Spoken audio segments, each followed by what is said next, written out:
কাজ দিয়ে আমি এমনি আলোচনায় থাকি, সো স্ট্যাটাস দিয়ে নতুন করে থাকা আমার কাছে মনে হয় না। ওইরকম সম্পর্কই করি না যেটা ক্যারিয়ারের জন্য ছিন্ন করতে হবে। 300 নাটক মিলিয়ন প্লাস ভিউ করেছে, এটা ইটস আ রেকর্ড। ফেসবুকে নানান সময় দেখা যায় আপনি স্ট্যাটাস দিয়ে অনেক আলোচনা সমালোচনায় আসেন, এই বিষয়টাকে কিভাবে দেখেন? দেখেন, আলোচনা সমালোচনায় আসার জন্য ফেসবুকে পোস্ট করি না। আমি ফেসবুকে পোস্ট করি আমার মনের খোরাক মেটানোর জন্য। আমার কাছে যখন যেটা ভালো মনে হয়, আমি যেটা ফিল করি, ওই মনের ভাবটাই আমি আসলে ফেসবুক স্ট্যাটাসে পোস্ট করি। আলোচনা বা সমালোচনা ওইটা মানুষ যেভাবে নেয়, আমার ইন্টেনশন আসলে আলোচনা সমালোচনায় আসার জন্য না। কাজ দিয়ে আমি এমনি আলোচনায় থাকি, সো স্ট্যাটাস দিয়ে নতুন করে থাকা আমার কাছে মনে হয় না ইট ওয়ার্কস অ্যাকচুয়ালি। বর্তমান সময়ের তরুণ নায়করা সোশ্যাল মিডিয়ার জন্য জনপ্রিয় নাকি নিজেদের অভিনয়ের দক্ষতার জন্য?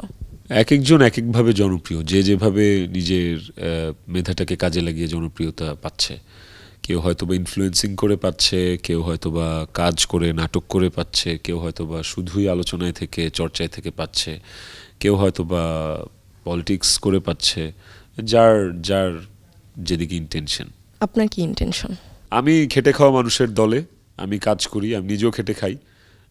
অভিনয় আমার ব্রেড অ্যান্ড বাটার, আমার পেশা। অভিনয় করি, নাটক করি, মানুষ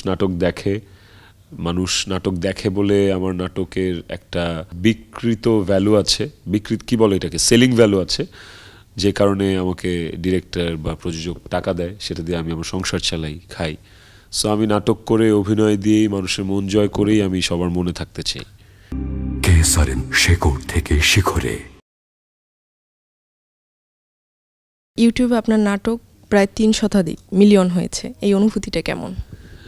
এইটা একটা অন্যরকম আনন্দের অনুভূতি আসলে, কারণ দেয়ার আর ভেরি ফিউ অ্যাক্টার্স, এবং আমি যতটুকু জানি 300 নাটক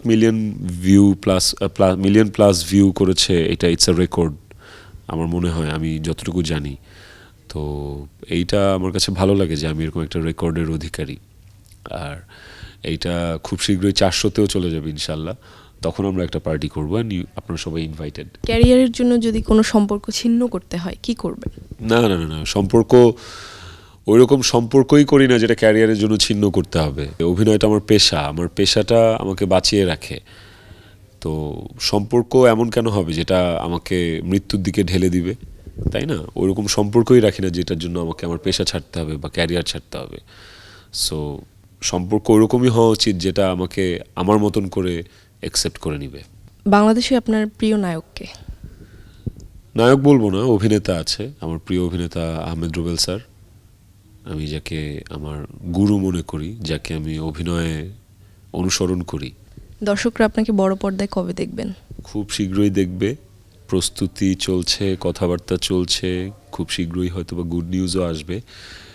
স্টে কানেক্টেড। কোন নায়িকার সাথে কাজ করতে ফ্লেক্সিবিলিটি ফিল করেন? এখন যাদের সাথে কাজ করি তাদের সবার সাথে আমি খুব ফ্লেক্সিবল। তিথি আছে, সৌমি আছে, তিশা আছে, সামান্তা আছে, এদের সাথে কাজ করে আমি খুব ফ্লেক্সিবল ফিল করি। আর অন্যান্য নায়িকাদের সাথে কাজ করা হয় না, তা না, হয় একটু কম হয় আর কি। সবার সাথে আসলে ওভাবে কাজ করা হয় না, এই 4-5 জনের সাথেই আপাতত কাজ করছি। চ্যানেল আই সেরা কণ্ঠ থেকে তারকা কথন, অনুভূতিটা কেমন? সেরা কণ্ঠে একসময় অডিশন দিয়েছিলাম 2013-এ। ওখান থেকে ফেয়ার অ্যান্ড হ্যান্ডসাম থেকে দীর্ঘ 12-13 বছরের ক্যারিয়ার, আজকে এই জায়গায় সব দর্শকের ভালোবাসা। উইদাউট দেম আসলে কোনো কিছুই সম্ভব হইতো না।